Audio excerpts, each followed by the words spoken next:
Using a two-wheeled dolly is an easy way to transport rolls, but if you don't have one available, you can also roll the mat to the area where it should be.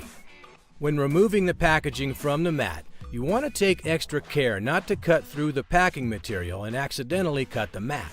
Once the outer packaging has been removed, unfasten the straps. Be sure to keep the straps for storing when the mat is not being used. Next, the mats should be placed on their side. Now the mats are ready to be installed. First, you'll want to unroll the mat so that the vinyl side is facing up. The mats will be numbered from left to right, starting with number 1. Once all of the mats have been rolled out, push them together to form one large mat surface. You want to push them together gently so the mat doesn't get damaged.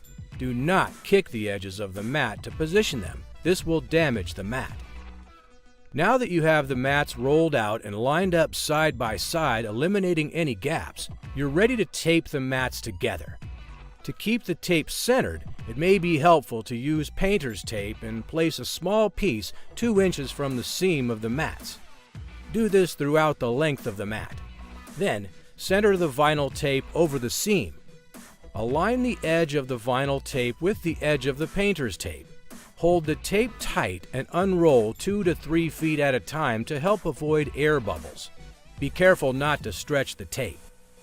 Then, bring the tape roll down to the mat and press the tape down firmly.